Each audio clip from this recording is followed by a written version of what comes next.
Halo sobat semua, selamat datang kembali di channel novel kita. Sebelum kita lanjutkan ceritanya ini, ayo jangan lupa subscribe, like, komen, share, dan nyalakan lonceng notifikasinya agar mendapatkan notifikasi video terbaru ketika Mimin upload videonya. Istri yang dimanja, bab 303 lebih cocok untukmu.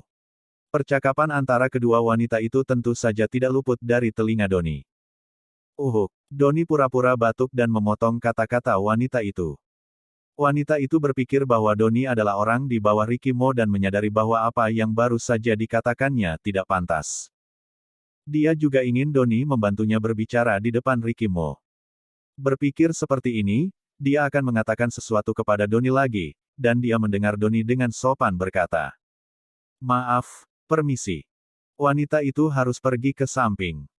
Doni berjalan langsung ke Amanda Mu. "Nona Mu."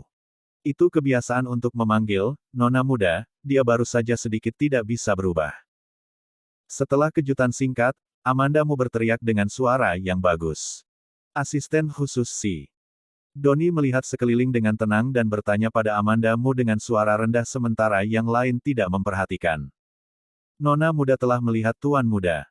"Ya," Amanda Mu selesai bicara, dan melihat Ricky Mo datang dari belakang. Dia mengarahkan dagunya ke belakang Doni. "Dia datang." Doni melihat Ricky Mo dengan napas lega. Ricky Mo pergi ke kamar mandi begitu dia datang, dan langit tahu betapa menjengkelkannya dia dikelilingi oleh sekelompok wanita. Doni cepat berjalan menuju Ricky Mo. "Tuan muda." "Ya," jawab Ricky Mo, melirik ke arah Amanda Mu dengan santai. Amanda Mu memutar kepalanya ke arah yang lain. Di pesta, kecuali Ricky Mo, Doni dan Tommy Sen, tidak ada yang kenal Amanda Mu. Tentu, tidak ada yang mengambil inisiatif untuk berbicara dengan Amanda Mu, dan dia berjalan ke sudut yang biasa-biasa saja dan duduk. Dia diposisikan dengan baik, duduk di kursi tinggi, hampir melihat seluruh ruang perjamuan. Ricky Mo bertubuh tinggi dan memiliki temperamen yang dingin, dan sangat mencolok ketika berjalan di tengah keramaian. Amanda Mu tidak duduk selama beberapa menit, dan melihat bahwa selalu ada wanita yang berbicara dengan Ricky Mo.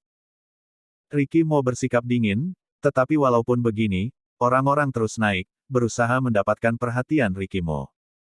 Di masa lalu, Ricky Mo tidak menghadiri acara atau jamuan makan. Bahkan jika para wanita ini memiliki hati, mereka tidak punya alasan untuk melakukannya.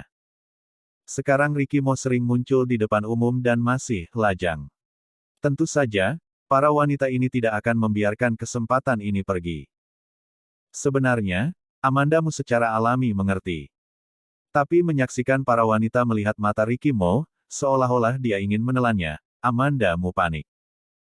"Ini baru permulaan, kamu sudah tidak tahan." Suara Tommy Sen terdengar di samping telinganya. Amanda Mu menoleh dan melihat Tommy Sen duduk di sampingnya dengan segelas sampanya, menatapnya dengan senyum di wajahnya. Amanda Mu memainkan bibirnya dan berkata tanpa senyum, "Kamu terlalu banyak mengurus. Amanda, aku demi kebaikan kamu." Ekspresi Tommy Sen mengambil beberapa poin serius. "Ricky Mo licik, air keluarga Mo terlalu dalam, kamu benar-benar bukan lawan mereka. Kamu beritahu aku, seberapa dalam air keluarga Mo." Amanda Mu jelas mengatakan Tommy Sen. Tommy Sen menggelengkan kepalanya.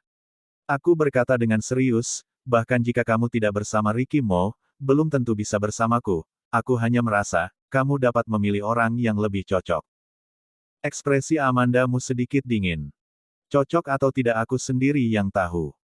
Tommy Sen terdiam sesaat, merendahkan suaranya dan berkata, "Apakah kamu berpikir bahwa seseorang yang bahkan tidak bisa melindungi anak cocok untukmu?" Amanda Mu mendengar kata-kata itu dan menjabat tangannya dengan erat.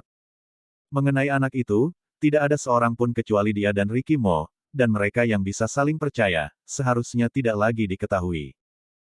Dia meletakkan sampannya di tangannya dan menatap Tommy Sen dengan serius. "Bagaimana kamu tahu?" "Sepertinya dugaanku benar." Tommy Sen tersenyum dan menghela nafas.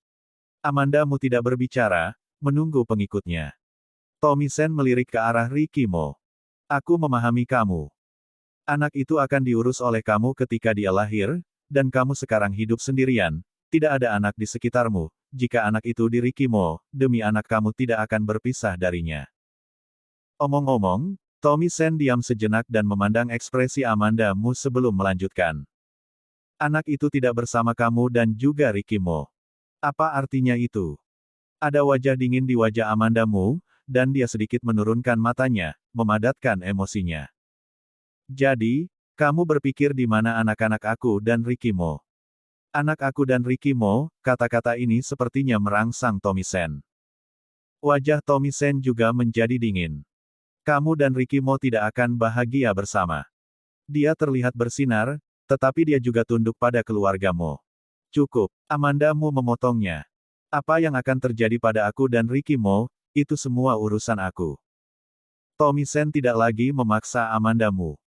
Keduanya duduk berdampingan, dan tidak ada yang berbicara lagi. Itu wanita berpakaian hitam. Itu dia. Itu tidak begitu gimana. Tentu saja, dia beruntung menikah dengan keluarga Mo. Sebenarnya dia seorang gadis liar, tidak layak untuk Tuan Mo, pada akhirnya bercerai. Dia tahu Tuan Mo akan datang ke perjamuan hari ini, jadi apakah dia sengaja datang? Itu pasti, seorang pria seperti Ricky Mo. Wanita mana yang tidak menyukainya? Dia mungkin ingin memenangkan kembali hati Ricky Mo. Itu hanya mimpi. Mana bisa mendapat giliran lagi dia? Kemampuan penyebaran informasi seorang wanita tidak boleh diremehkan. Setelah seseorang mengenali Amanda Mu sebelumnya, berita bahwa mantan istri Tuan Mo juga datang ke pesta makan malam, ada di mana-mana. Banyak wanita berbicara tentang Amanda Mu. Lebih rendah hati, melihat dari kejauhan. Tak tahu malu, seperti kedua wanita tadi, mereka berlari ke Amanda Mu dan menunjuk. Jika itu normal, Amanda Mu hanya mendengar saja. Tapi dia hanya mendengarkan kata-kata Tommy Sen, dan itu tidak nyaman saat ini. Amanda Mu turun dari kursi tinggi, memeluk tangannya, dan berjalan ke dua wanita. Ya, aku masih bisa bermimpi, kamu tidak punya kesempatan sama sekali. Salah satu wanita berdiri dan berdebat dengannya. Apa yang kamu katakan? Tidak mengerti. Amanda Mu mencibir dan mengangkat dagunya sedikit untuk memandangnya. Jika kamu tidak mengerti, kembali dan cari di kamus. Kamu, wanita itu menunjuk ke Amanda Mu dan berkata. Apakah kamu mengira kamu adalah nona muda keluargamu? Siapa kamu begitu sombong? Tidak. Aku bukan nona muda keluargamu, tapi aku pernah. Amanda Mu memandang wanita itu seolah-olah dia sangat marah sehingga dia tidak bisa berkata apa-apa, dan merasa sedikit kurang kerjaan. Dia tidak ada hubungannya dengan orang-orang bodoh ini. Dia merasa bosan dan berbalik, mengambil tas dan berencana untuk pergi. Setelah beberapa langkah, dia merasakan seseorang di belakangnya. Melihat ke belakang, Tommy Sen mengikutinya. Bersambung. Titik.